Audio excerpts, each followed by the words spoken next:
You must drink more. Look how much.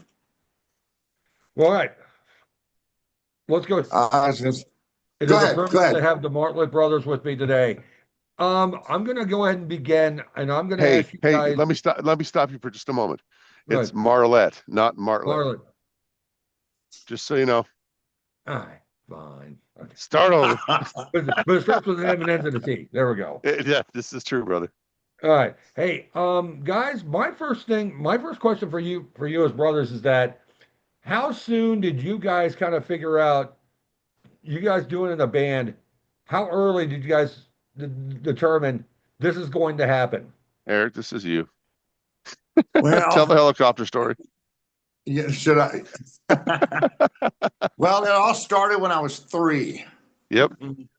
We jump out of the bathtub and we run into the bedroom. And I jump up on the bed and I've got my dick in one hand, and my arm out here like I'm holding guitar, and I'm screaming, "I'm a famous rock star!" And I'm jumping up and down. Now my On the mom bed. came in and caught that, so that was pretty embarrassing. But that's the actual origin That's the story. moment. That's the moment. Yep. That's true. Okay. And then after that, we through the years we thought, man, that'd be real fun. And then I did some singing in school, and Shane got into the guitar, and bam, it was born. Right. Oh, wow. Okay. Well, okay. Now here's my next question for you guys. Um, Peace, love, and destruction. I've always known that basically anywhere they could you guys were going to put the band's name on it, you would. When you discovered the internet, what did you guys think? We were What one of was the the first thinking? bands. We were one of the first bands I knew that had a website. Hmm. We got this Yeah. guy. I'm not going to mention his name because he's like gone and stuff. But we did run into an early spider, a webmaster, who built us one of the first band websites in Denver. Hmm. And it was great. We Right. understood the potential. We saw it. We were like, yeah, this could get us worldwide, and it did. It did. Hmm. It could get us worldwide and spread the name far beyond standing on street corners handing out flyers and Right. Which we did attending, which we constantly. did constantly. Yeah, right. It was the Hmm. next step in the evolution. So yeah, we recognized the potential early Hmm. and ran with it. And Right. it's funny because in the early days, we actually had like cassettes and things going Mhm. overseas, going to Japan. We had a real great following in Japan Right. Yep. just We're going to because be of our touching base on that cassettes. in a minute. Yeah. Yeah. But anyways, but going on the internet because this is mainly for Eric. Shane already explained this to me, but I'm aiming this towards Eric. I remember when the psychward.com came, basically you got come up, it was on t-shirts, it was on flyers. I'm like, okay, I really didn't understand it. Shane explained it to me, you know, explained to me and it made sense. But Eric, you being in a straitjacket and all that, explain your strategy. As far as the psychward.com or Yeah, explain it. Shane explained it to me and it made sense, but I want to hear it from you.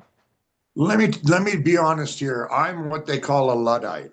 I hate Right, technology, and I'll be honest, Shane dealt with like 98% of that stuff.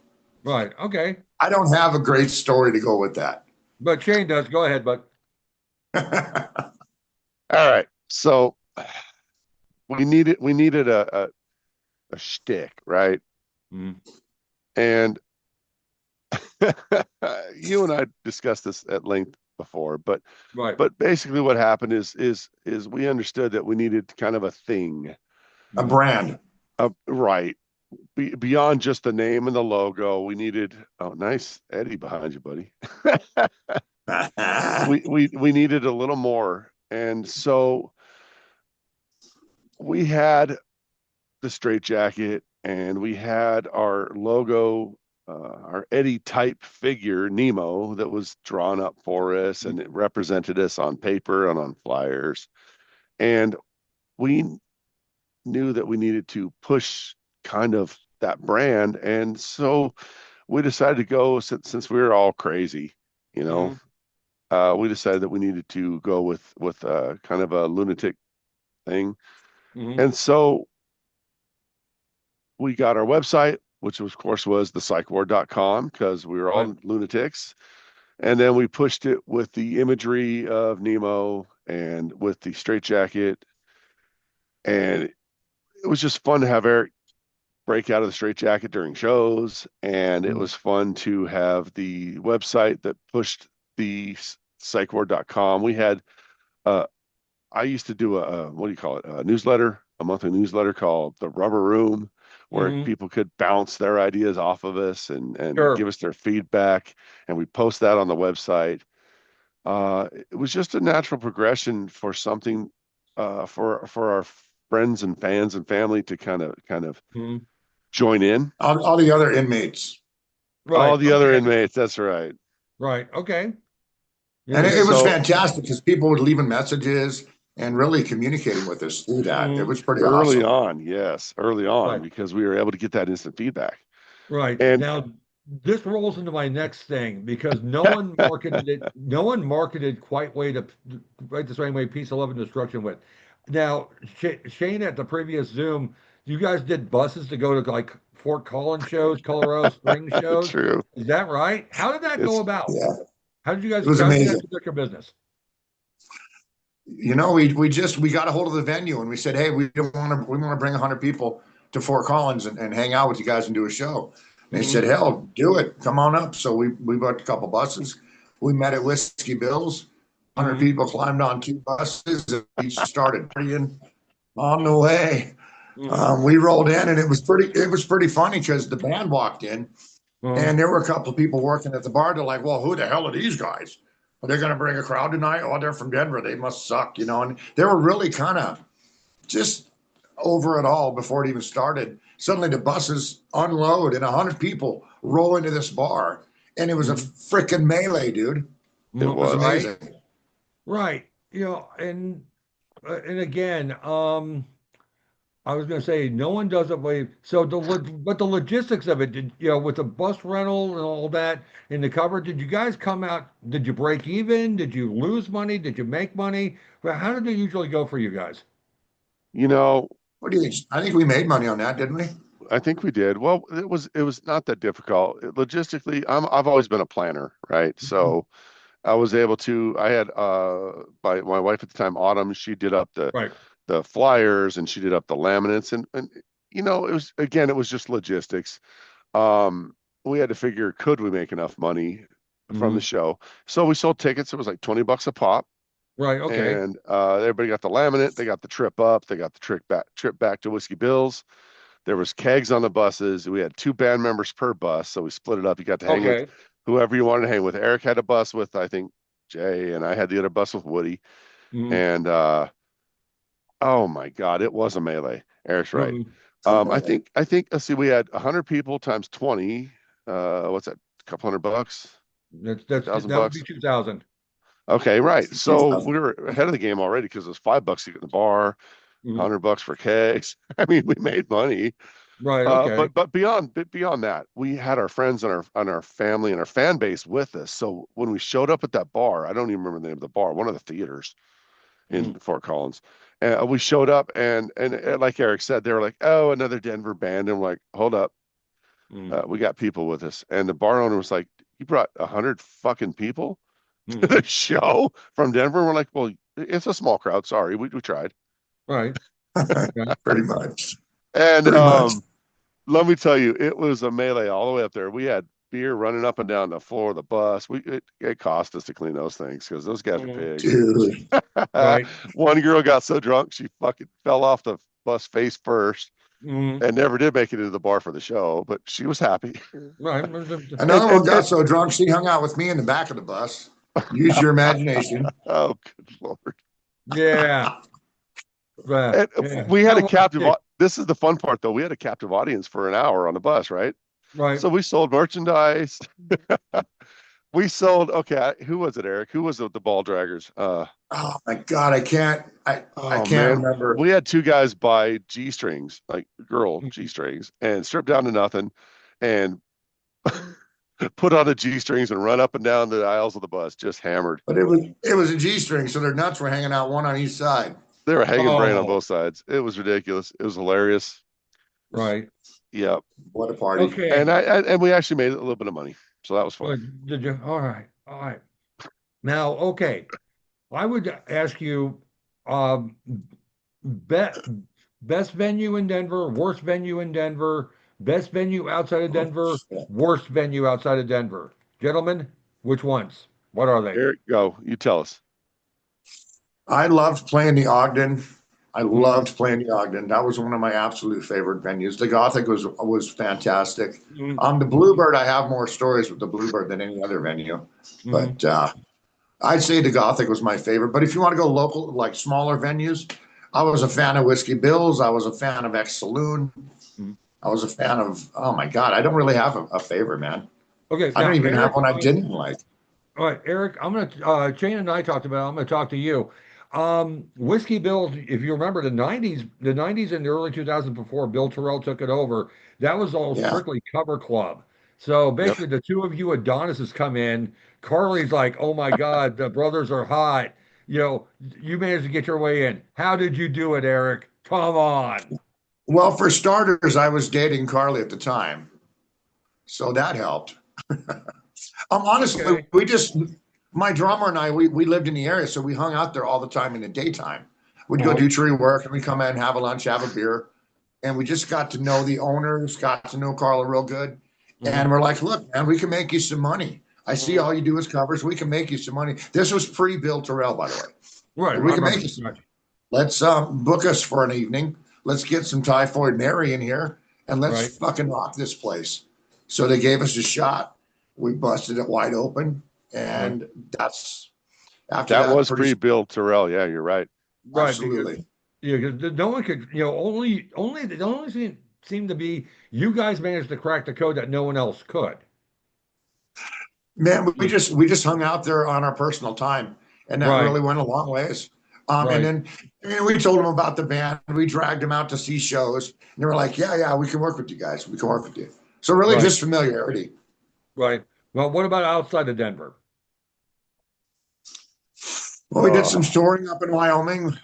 There was a specific bar in Hannah, Wyoming. We used to always hit. We played Mm, outdoor gigs there. Skinny's Beer Uh, Garden. but honestly, my absolute favorite, yeah, Skinny's Beer Garden. My absolute favorite venue to play was, of course, Mishawaka outside right, of Yeah, Denver. yeah. Holy mhm, shit. right. We headlined like a 2-day metal fest there, I think it was. There was like, I don't know, 20 bands, great bands. All of Denver's best played that Mishawaka show, and we headlined that Partying in the sucker. partying in the parking lot, Yeah, fights. up I on mean, it the was crazy. There was a dude with two chicks in the freaking porta potty getting it on right next to me. It that was was Porta wild. Whore. Was that Porta Porta Whore? Whore. Oh That was my Porta Whore. God. Oh, let's not talk about that. I was not Porta Whore. No, Uh, no. I need a shot Yeah, for that one. that stage was so high. I got all excited and I went to jump off stage, and I swear I hit some gravel and instantly was on my face, blood pouring out of my elbows. I just mossed my way through it and laboriously crawled back on stage. Shane's trying to fall off the back into the river. I mean, it was freaking nuts, dude. I'm the Right. reason they have a back on that stage now because I damn near tipped back over into the river with my guitar. So they're like, yeah, Mhm, we got to put a wall up there. Yeah. mhm. Was there ever a morning after where you two just looked at each other and you're like, we're not going to talk about what happened? Weekly, weekly that Yes, happens. so many times. Dude, I can't even tell So you. many times. You know, Oh, or just say the words, I don't want to know, or we're not going to talk about it. What happens in plaid stays in both. plaid. That was the Right rule. there. And yes, the Gothic, But to revisit that, the Gothic was my favorite venue in Denver. I loved the Gothic. It Me had too. the yeah, the capacity, it had the stage, it had the underground, like it wasn't That's the some green shitty room little, too. yes, that's what I'm saying. The green room, not that shitty Ogden 2-story hot box, or Right. which I loved, by the way, or Right. the under the stage little tiny Mhm. place at the Bluebird where you could get trapped by a stripper or Maris at any time. All right. both happened to me. Both.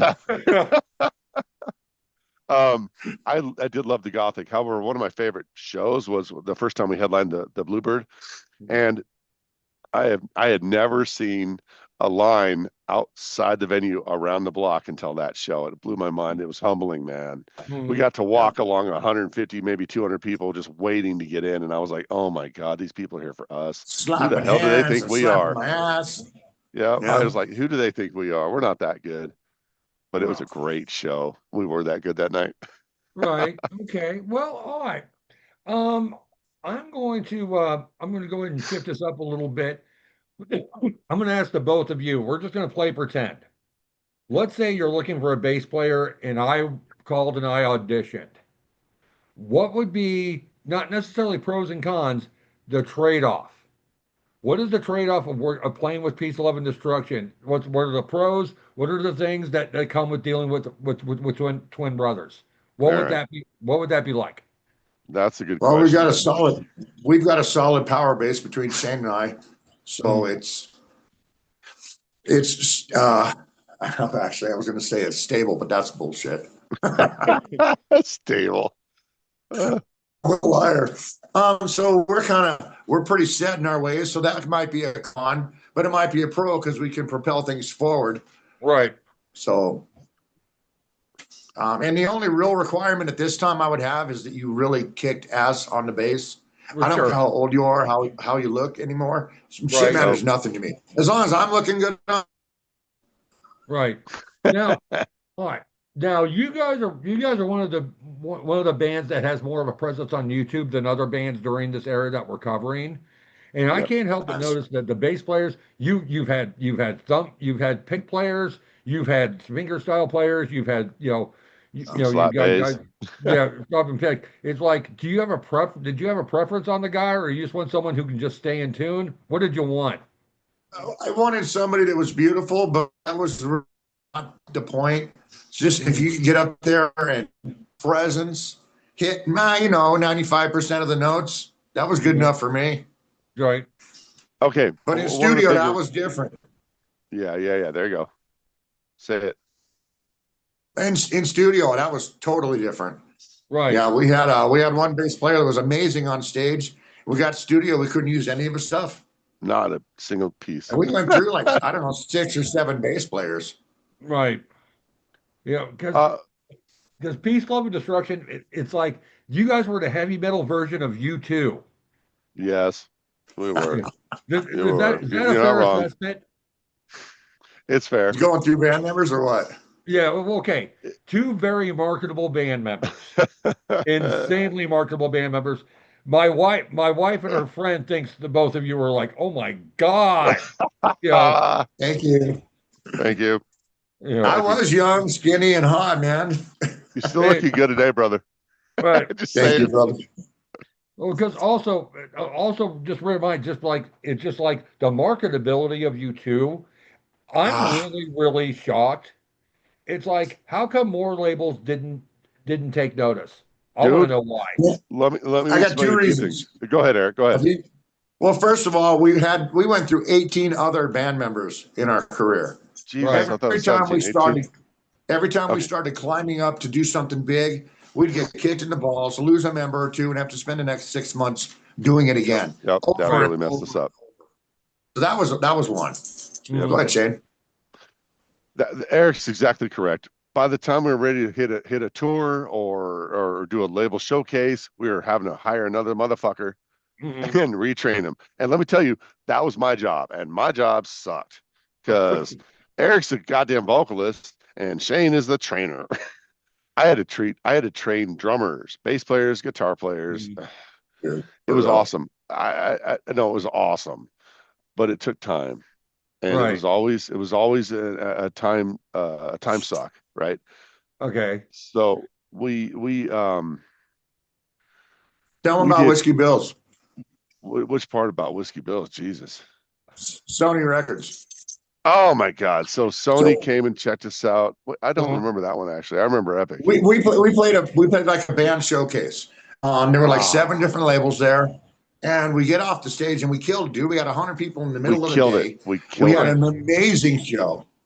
And there was nobody on that stage that touched us that day. Nobody. And walking the guy from Sony, and he's like, man, you guys are amazing. You're amazing. we do good on the road and you make some money. It's you guys are. I can't believe how good you are. We're like, let's talk. Let's get signed, man. Let's go. And the guy Right. looked at me and he's like, oh no, we're not here for an established band. We're here to pick up We some want to nobodies and build something. well, we teach them what they want done, and it mattered none. He said, guys, you are such a polished product. You're not who we're looking for. We want to build something. We want a corporate thing, but you're not that.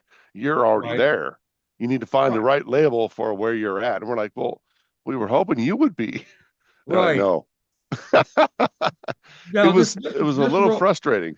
this rolls to my next thing.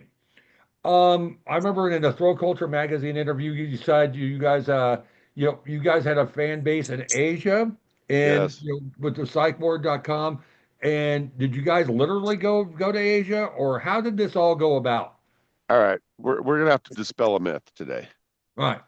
Are we, Eric? Yeah, too bad. That's my favorite myth. This is our favorite myth. We're gonna have to fucking tell the truth here. Go ahead, Eric. Let's tell it. Okay, let me hold on. Let me That's lay some background. Let me lay some background. all right. I met a girl, a Japanese girl, on a train. I was heading back from, I think, Oregon. I met this cute little girl, and she was just awesome, and she loved heavy metal. And I played my shit for her, and she's like, "Oh," because I had a CD and a Walkman or a Mhm. Discman, and she's like, "You guys are awesome." I mean, you guys are awesome. Just kidding.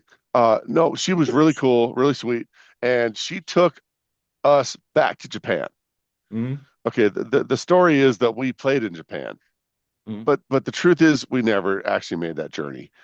Um, And, I and would love to lie. how that Go ahead, Well, Eric. Go that ahead. came about is on stage. We hadn't been out to play for 2 or 3 months. And Mhm. just on a whim, I was like, hey, everybody, we just got back from Japan. It's good to see you. And I was just fucking around. Right. But it And the grew, story and pretty grew. soon now we also had a guy a mushroom guy that went back and took us back to Japan. There were several Yes. people that took us to Japan, and they Yes. absolutely loved us there. Yep. So that We was had great, but we never got to go. we had fan clubs. We had people emailing us and sending stuff to our website. It was Well, I crazy. had people sending me letters, man. That's right. We That's had we right. had a PO box back in '93, and they were sending us letters. It was great. The whole So we didn't underground thing. actually travel to Japan, but we did build a big fan base there. We also built a fan base in Germany. Mhm. Where else? Farmington, New Mexico. Well, Afghanistan, they Afghanistan. had our Tell the song. story. They had our song playing in their tanks. Our song "I'll Kill You First" Mhm. playing into their tanks as they're heading out to battle. Man, Mhm. that was a big thing for me. When you first heard that, was of all the accomplishments, isn't that like one of the most things to be proud of? You helped the soldiers, you inspired the soldiers. That had to have meant Damn something. right. You know it. It was Right. I'm awesome. American It through was and through, man. humbling. You bet. It was Right. humbling. It Right. was. Okay.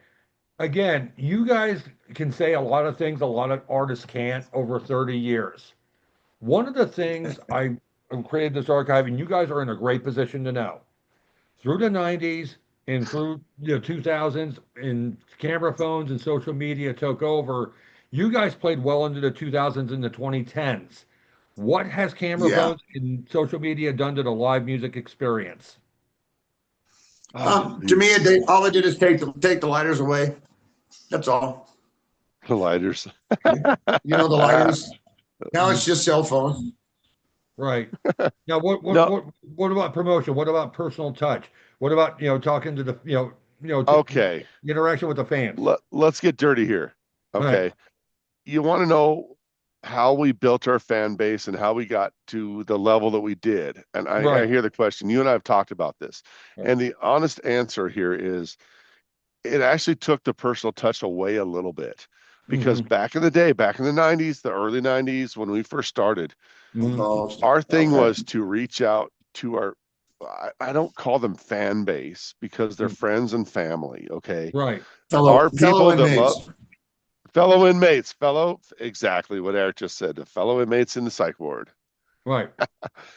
Um, when we were playing in the early 90s, we would have a sign up sheet, right?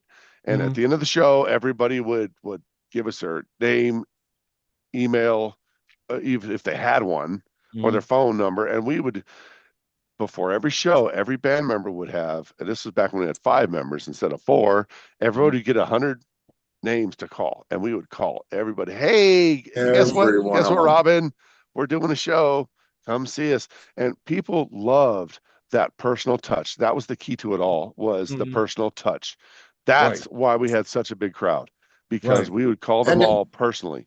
then, Go ahead, Eric. and then after the show, I was always available for a hugs and Mhm. thanking. We were A always thank our headbutt and a fans hug. Mhm. and a hug. Yeah, big sweaty ass hug Right. and an ass slap. Because when I wore my leather pants, they all wanted to slap my ass. And then the crowd did too, not just the Mhm. band. Right. So the promotion was always about that personal touch. It was Mhm. always about calling or talking to people. That was our magic. That was our secret. Other bands would just think that people would show up, but they don't fucking just show up. You got to Mhm. drag them No. by their collar Mhm. to the show. And Right. then you got to put something in their hand that they want to buy, a Right. t-shirt, a CD, a sticker. And on our key with that was always a price point. You got $1, a $5, a $10, a $15, Right. $20.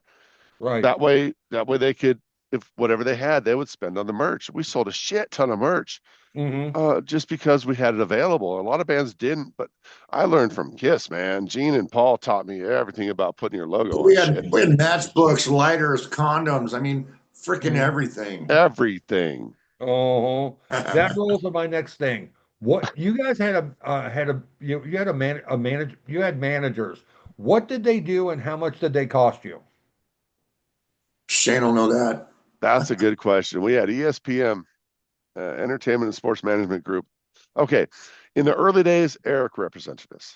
Right. The next, we took a couple years off because shit went down, with was injuries. In the Oh studio. yeah, injuries.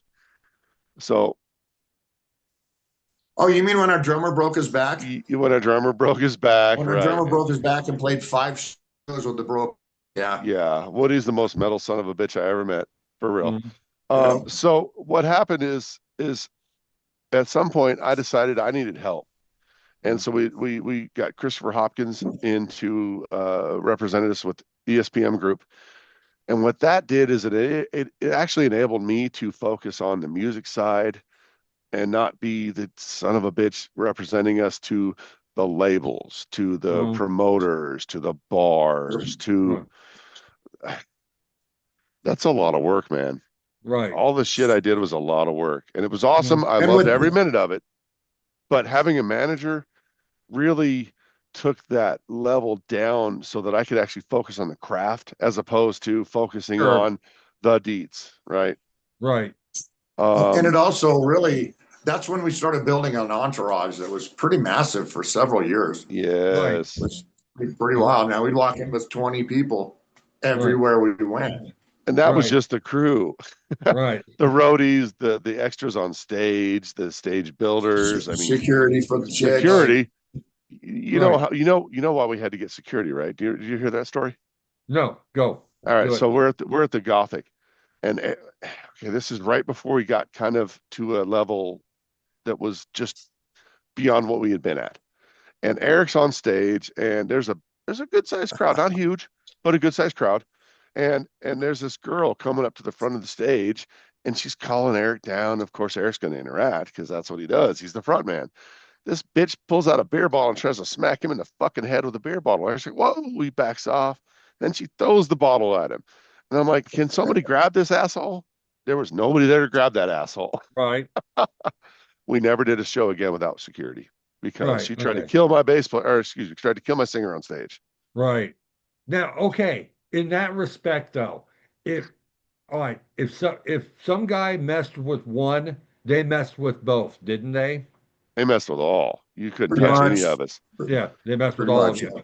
We Right. played a we played a Yeah. show at Squeaky Wilbur's where some dude messed with Eric's wife, Uh, and Eric just bailed off the stage and beat that guy to a pulp right in front of the fucking stage. It was mm, wonderful right. because yeah, one for all He for one. needed it. He Right. He needed deserved it. it. He had it. Yep.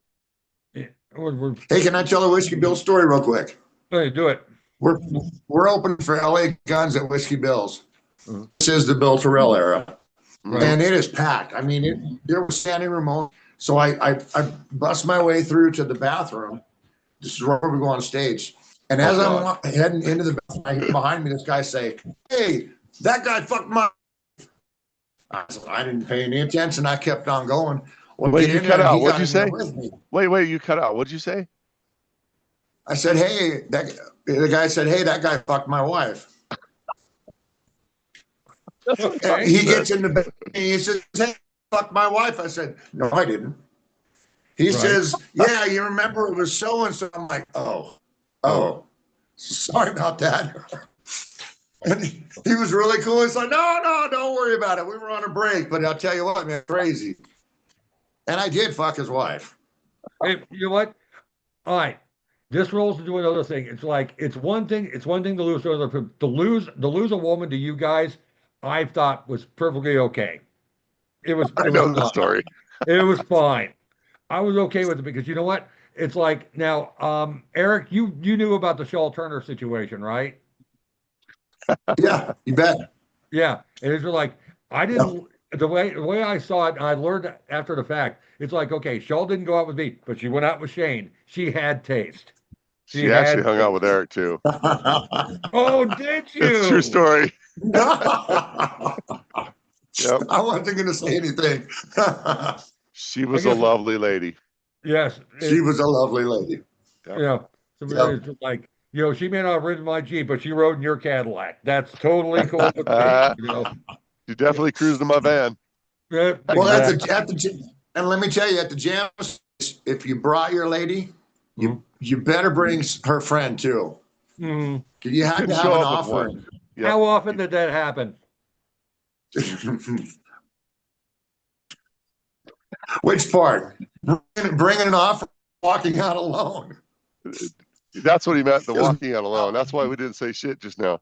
No, it was okay. Okay, look, we're not dogs. We're not pigs. Yeah, we're not. No, of course not. But we didn't steal anybody's lady, but occasionally some stayed. Right. Yep.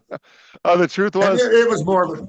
It's more of a joke, right? Right. But sure, yeah, we'll say that. We're gonna say that. It's like, look, guys, you didn't get beat with the ugly stick. Your gene pool had no chlorine in it. And Thank you, brother. And I appreciate that. I'm the straightest guy on earth. But again, it's just like you guys just naturally, the female gender was just, at some point was going to find its way towards you guys. What a blessing. Yeah. Thank you, Lord. Right. Thank you, Lord. Let me tell you, there were several times when somebody would bring their girl and they'd leave alone. Right. Because the girl wanted to hang out with the band, watch the music, do the band thing, or do the band. I mean, whatever. And you never forced anyone to do anything they didn't want to do. God dang it, no. Absolutely not. I mean, just the bass player. That isn't your problem. That's theirs. Everybody knew if you're going to come hang out the PLaD, if you're going to come hang out the PLaD space, bring your girl and her friend. Right. You had to have an offering. Just fair.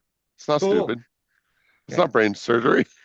Here is my big question for you guys about on this archive. You would be in a position to know, as you know. All right, in the year 2100, do you think how will live music be, in your opinion? In the question, how much of a role will AI have in it? I think it'll only be AI. I think musicians are going to get wiped off the face of the earth. Okay. I think it could happen. Okay. Go ahead, Shane. I have been called to explore Copilot at my current job. Copilot is AI, and they're insisting that we learn it. I mean, if I want to keep my job, I have to learn AI. Right. I'm new to it, so I'm digging it, but I see the problems that are coming. My cousin already writes songs with lyrics and music and videos, and she's not a fucking musician. She's just a girl that has access to AI. Right.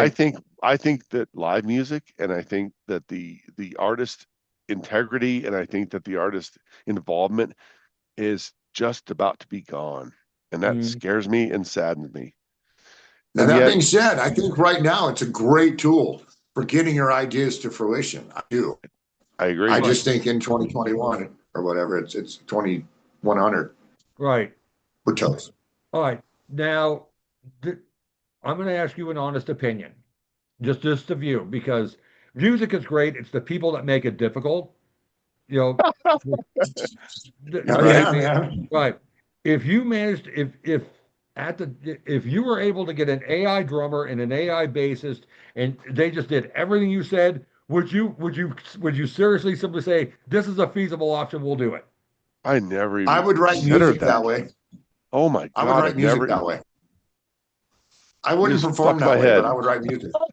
You just fucked my head completely. I never even considered that. That's how new to AI I am. Right. Eric's right. Eric's right. He and I are the core. We write the music. We write the Right. lyrics. I would not be against. Right. Yeah, Wow, dude, you blew my fucking head just now, Eric. right. I was just going to say, it's like if there's anybody I knew and saw and played with, that AI could be a feasible option because it's just the easiest way, just probably the easiest way to do things. It would be peace, love, and destruction because it is truly about you two. You two are the Right. core. We are. Agreed. Yeah, and there's nothing to there's no shame in admitting that because let's just face facts. People paid to see you guys. They love They the paid to twins. see They you. did. It's true. Right. I don't mean to be shitty, but it is true. Right. Now, Like the evil Nelsons. The even Nelsons. Hey, okay, hey, I want to step back for a second go and ahead. talk about Woody because Woody is the most metal son of a bitch drummer I've ever met. All right. He's been with the Woody, band twice. yep, been with the band twice. He broke his back, had to quit, came back, joined us, broke his arm. We taped a drumstick to his fucking cast. Woody couldn't be here today, but he's the most metal son of a bitch drummer I've ever met. Mm-hmm. That Yeah, being said, absolutely. you're not wrong about the AI thing. Mm-hmm. It's something. It's in this archive. That was one of the things I wanted to ask you both, and thank you for being honest about it. Because if I were in your position, I probably would want the same thing. I never even thought about it like, until you asked. don't. It's like don't talk back to me. Keep the beat, and stay in tune. And shut up. Right. And for Holy God's sakes, shit. keep the tempo. Keep Right. the tempo. All right. We worked for a year and a half with a doctor beat, so my drummer Woody could understand tempo, and damn, he nailed it finally though. Dude, he Right. nailed it. Let me tell you about Woody. Woody was an old punk drummer. He played with Aggression on their final tour before they all went to prison for coke or something, right? And he joined us, and if he got lost, he'd just play faster. We nailed him down for like 18 months with a doctor beat with this 1, 2, 3, 4 fucking voice. Drove him nuts. Drove the whole building. It changed everything. Yep. And we came out 18 months later, and people were like, "Oh my God, who are you?" Because he became such a tight fucking drummer. Listen to our Under My Skin EP, and you'll understand the drummer he became. Oh my God. That being said, I don't think he plays anymore. I actually just got my rig set up again after way too long. Yeah, there you go. Don't say it. Way too long, and have been rocking out and jamming, and my fingers are bleeding. You see the blood? Right. Now, AI, I'm not against it at all. right. Yeah. Yeah. My personal view of AI is just that rightly or wrongly, it's there. And I think in the year 2100, could it be extinct? I'm not going to go as far as Eric's view that it's going to be gone outright. But what I do want to do with this archive is to have people wish they were us. Yes, They lived sir. in the era we did. Yes. Yeah. Because I remember you guys knew me from Pinkies because I wore a lot of hats there. Yes, you did. And I remember when Right. basically it started as we started live music as a dance floor. Then it went on stage. You guys did one gig there. I bartended that night, made good money. Thank you. Mars. That was the Mars gig, wasn't it? Yep. Right. that that was a show where it was just like I made my money, and I already talked to Shane about this, but Eric, I'll get your take on it. I didn't book that show. That wasn't my thing. But Mars wasn't doing ministry stuff. He was doing hip hop. You know, Right. you guys were Yeah. aware. You guys were you aware of that, Eric? Yes. Okay, Yep. you're just like, hey, we're gonna play anyway and make our money, right? Another national act opening too. You bet. Right. All about it. Yep. Because I made money. I made money off you guys. I'm just kind of like, because I'll admit that was the strangest mix of fans I saw ever. Dude. For Yeah. real. Hip hop fans and peace, love, and destruction fans. Nothing bad happened. It was a No. great night. Right? Nothing derogatory. And you guys made money. Yep. And I made money. I'm just kind of like, I don't think I'm ever going to see that again.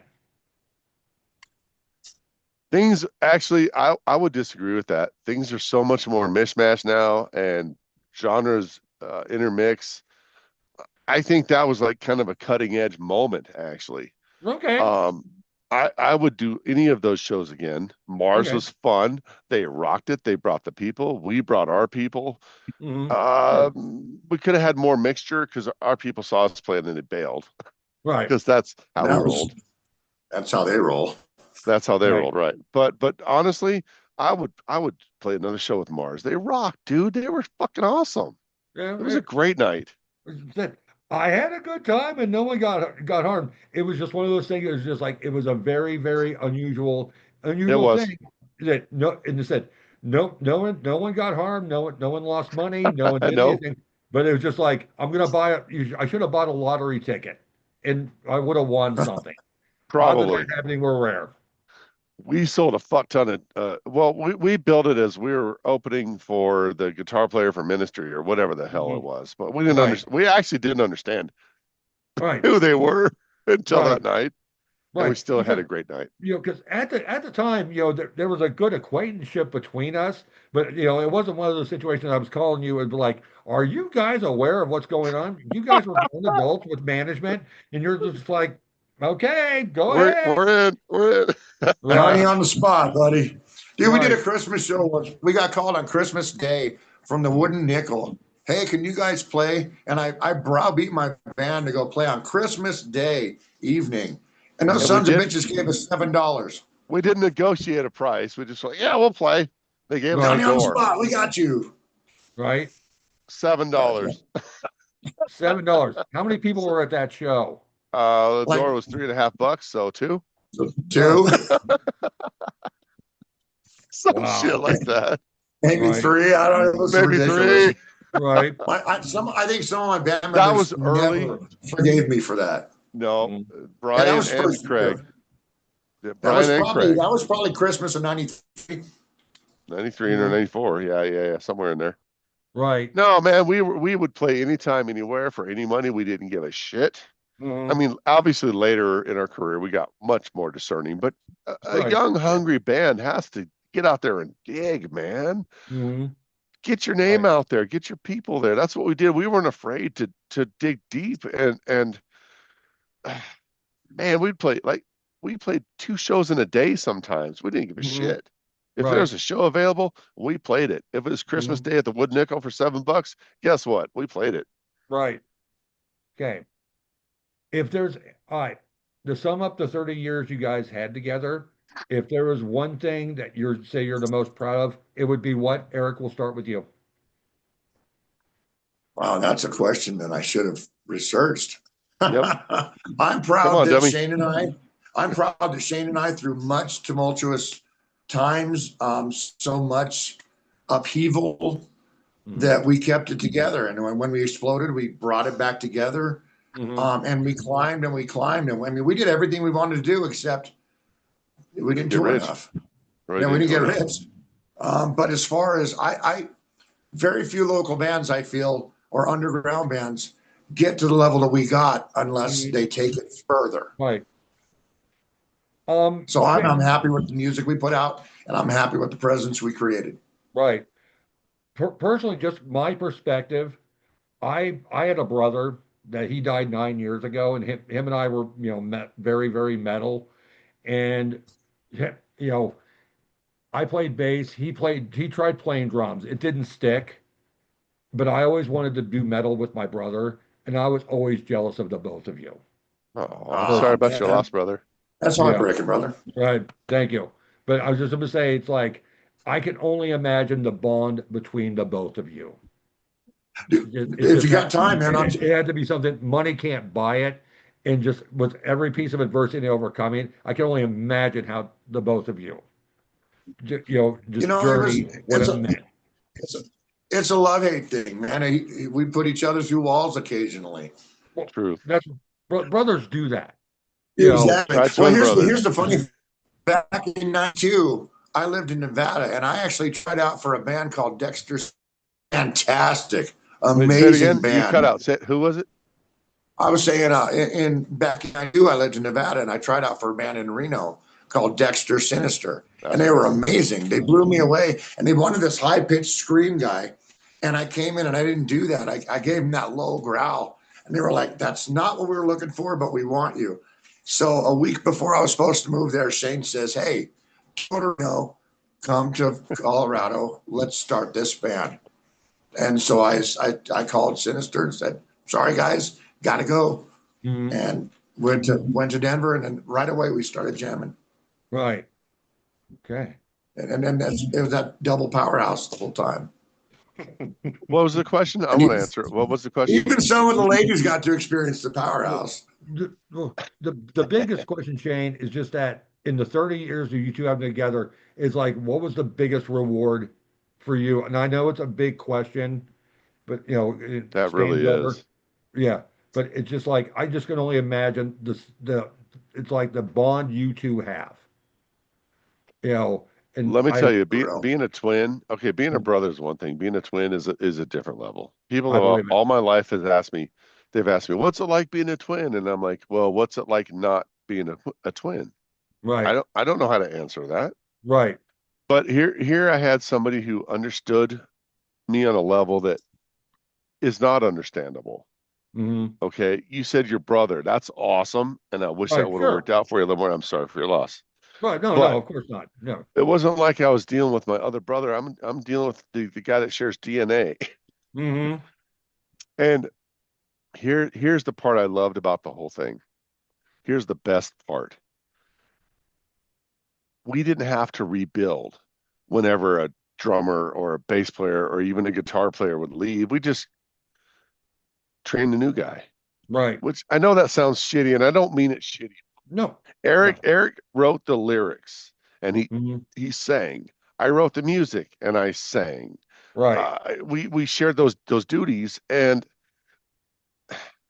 we didn't have to break up the band every time somebody left. We just bring in somebody new and continue. And let me tell you, we have had some great players in our band.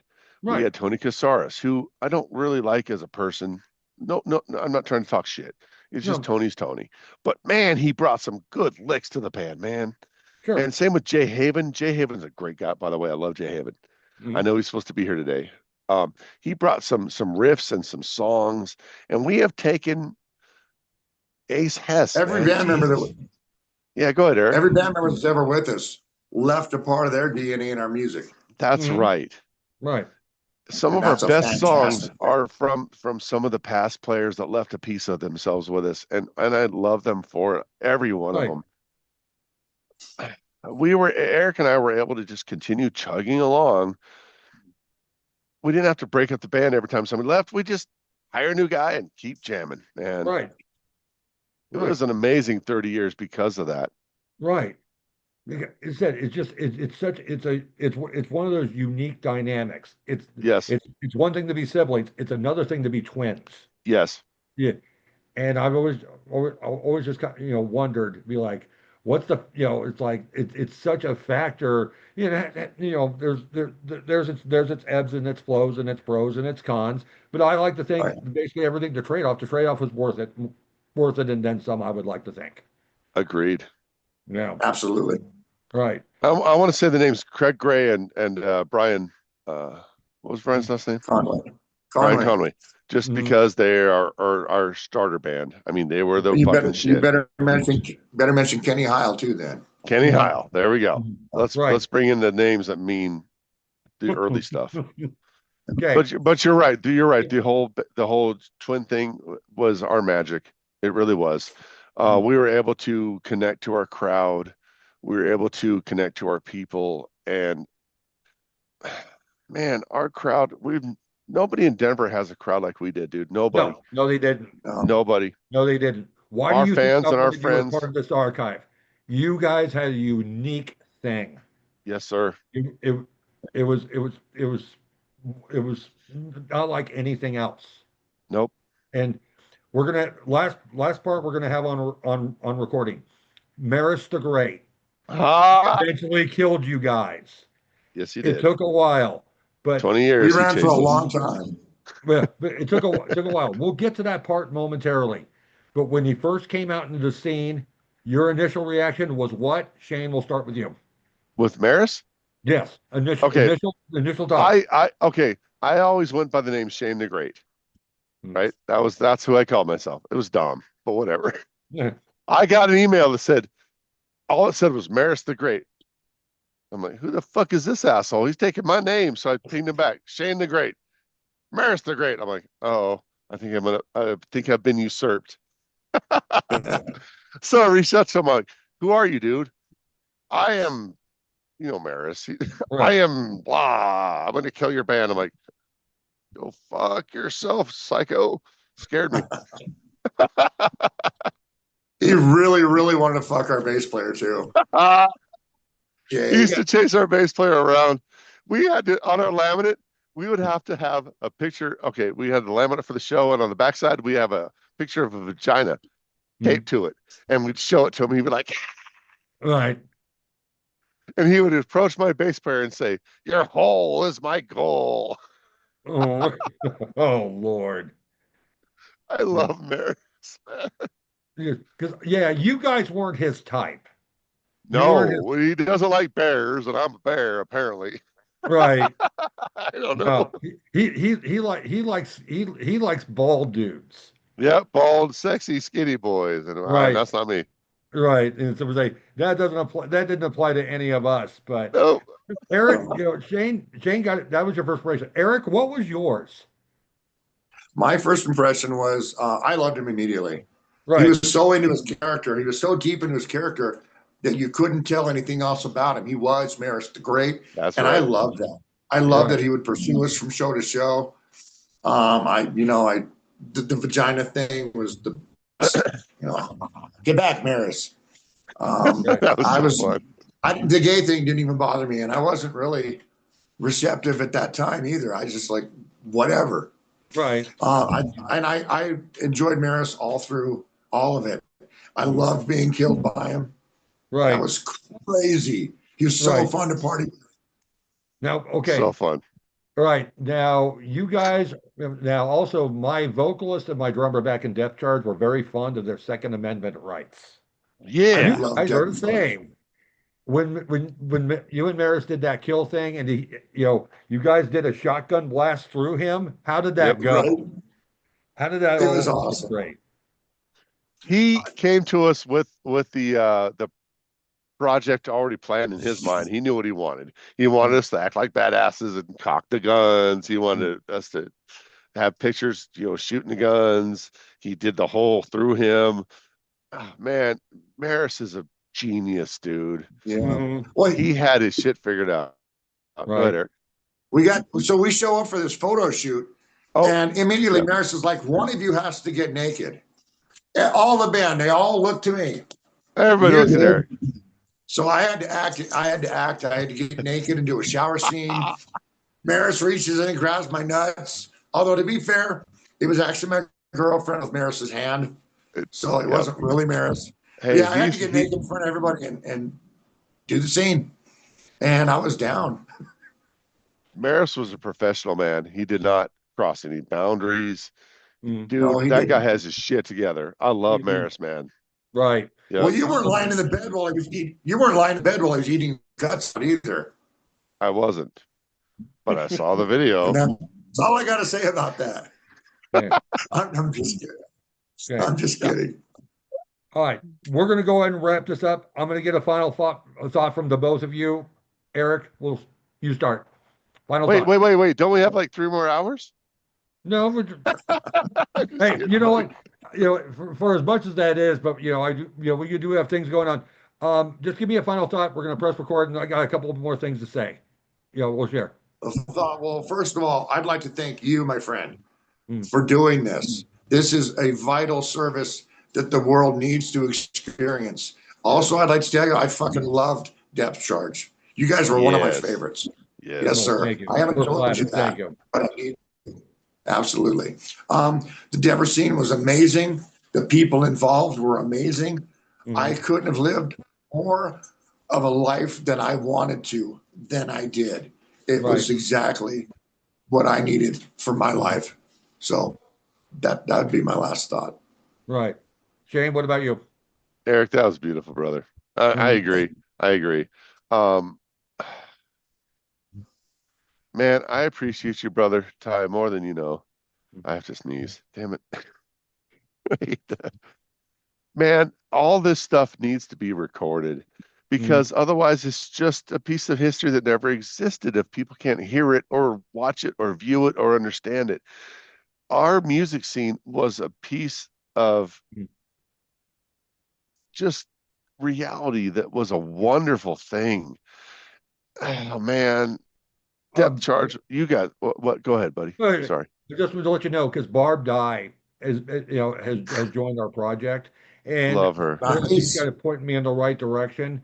I'm trying to get all this stuff that we're recording and all the material. We're trying to put it in a time capsule to where it doesn't get open until the year 2100. We're That's trying to find an awesome. organization that'll take that. Here's what I know is that Eric and I had the privilege of spending 30 years making music with Mm, wonderful people, and your band was just one of them, man. I mean, my mm, God, we played with so many nationals. We mm, got like 40 or 50 nationals under our belt that were mm, just fun, but even better than them was the locals we played with. Depth mm, Charge, Skull Flux, Flat mm. Rabbit. I mean, even Autumn from who did she play with? Like uh Cherrywood. Cherrywood. Yeah, thank you. That's the one I was looking for. Oh man, we were blessed. We were privileged to privileged. We were privileged to what's Sorry, that, go Eric? ahead, brother. No, go I ahead. was just going to say Symptom Within, Thousand Oxen Fury, just awesome bands we got to play with. So many great bands. And I think the overall takeaway is, hey, get this. Somebody asked me recently, oh, they said, you were so lucky to have been in a band for 30 years. And I'm like, no, actually, it was tormenting. It Mm. wasn't lucky. It wasn't fun necessarily. Right. Uh, it was what it was because we were blessed. But Mm. let me tell you, if somebody asked me, would you choose to do that again? I'm not sure I would. I think Sure, I'd I go would. into finance. well, It was not a pretty life, man. And I well, don't have some retirement set up with this shit. sure, We went for the brass ring, my friend, and we sure, grasped for it.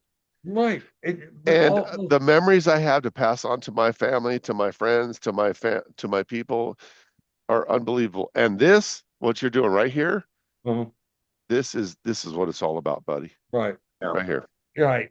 And We shot for the stars and landed on a freaking moon. That's damn right. straight, Eric. That's right. That no one could put. That's probably one of the best put. I'm gonna go ahead and stop recording right now. Hold Okay. on.